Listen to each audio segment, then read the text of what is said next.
So tonight we're going to talk about NOx sensors, and that's NOx. NOx is nitrogen and oxygen molecules that combine, and there's a couple different NOx chemical combinations, and NOx is a component of air pollution. They used to talk about acid rain. That NOx was a big part of acid rain. So NOx is a bad gas, and we want to get rid of it. So nitrogen by itself is inert, and oxygen's a good thing. So they figured out a way to break NOx down into just nitrogen and then oxygen.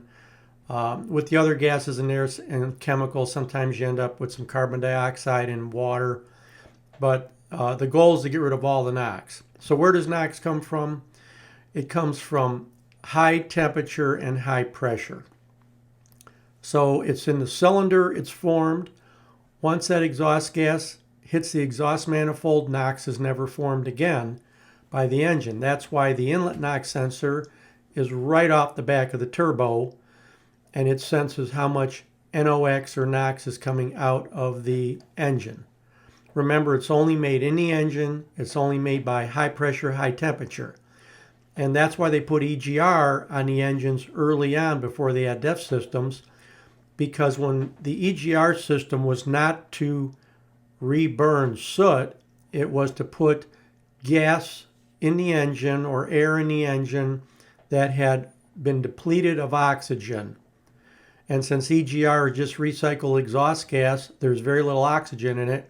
So they put that in the cylinder, and then when you would have ignition in the cylinder, there wasn't as much oxygen, so it would burn slower, cooler, and there'd be less pressure. So that would cause less NOx to be made. So EGR is a way to control NOx, not soot. So now we have NOx coming out of the turbo. We are sensing the NOx right there at the turbo's outlet, and that is the inlet NOx sensor. It's called the inlet NOx sensor because NOx is dealt with in the aftertreatment system, and that port right out of the turbo is the inlet to the aftertreatment system, hence the inlet NOx sensor. And then at the very end of the aftertreatment system, the end of the SCR brick, after that, no more chemical adjustments are made to any of the exhaust gases. So that's the last place they sense outlet NOx. And of course, outlet NOx has to always be less than inlet NOx, or you're going to have fault codes. So let's take a look at what a NOx sensor looks like. The last thing you need to know is the NOx sensors come in a couple flavors. First flavor is voltage, 12 or 24. There may be other voltages in the world that I work in, and probably you're in, most of you anyway. You need to know if it's 12 or 24. Second, you need to know if it's an inlet or outlet. And the only difference between an inlet and outlet NOx sensor is some coding inside the firmware that tells the ECM this is the inlet or this is the outlet, so that the numbers come up correctly when it's running. So that and voltage, that's it. Lead length doesn't matter. So for all intents and purposes, if you had a short lead, I think there's four lead lengths. If you had a short lead and you couldn't get one and all they had is the longest lead, as long as, let's say, it was an inlet and it was, say, 12 volts, you could put it on, it would work fine. So they're kind of universal in that respect. Okay, let's take a look at what one looks like. So here's a NOx sensor.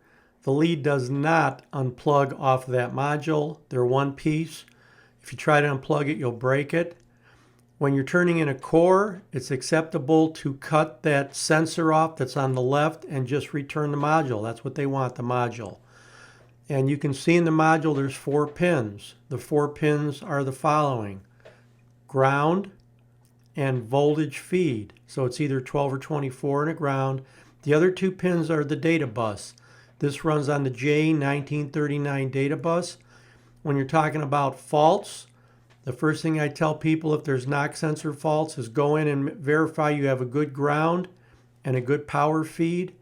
And if you have no other data bus faults, pretty much the NOx sensor has failed and you need to replace it. On the newer engines, there is a software reset when you do the NOx sensors. On the older engine families, there is not. This is what the tip looks like. It's got these few small holes in it. It screws into the exhaust, so it's in the stream. And there's usually a collar over it so that water can't get on it. If any water gets in those holes at all, the sensor's failed. There's a very thin ceramic element in there that heats up the element inside, and that if they call it a shell, and that shell will crack as soon as the heat's turned on if there's any water droplets on it at all. So one of the things that'll destroy a NOx sensor quick is if there's a rainstorm and water blows into the stacks in a rainstorm and it happens to run down and get on that sensor. When you key on, the sensor's gone. It's done. So remember that. Also, another thing that kills them is when people steam clean their units. They steam under the truck. If there's an opening in the exhaust pipe, and I'm talking about after the SCR break, if water gets splashed in there, sometimes it'll take the sensor out. Here is the back of the sensor, and you can see there's a part number on there. And I'm not sure if this is an inlet or an outlet NOx sensor. You have to look that up by part number. And sometimes they look, sometimes the part numbers look like this. Sometimes it's like a black potted back. It just depends on the generation of the sensor. And when a NOx sensor faults out, you go into the SCR D rate. We'll talk about D rates in another video. But eventually, if you don't get it changed, you will end up on the side of the road. You got just about 4 hours of driving before you're going to be pretty much stopped once the fault goes active, if it stays active. Thanks for joining me. We'll see you next time.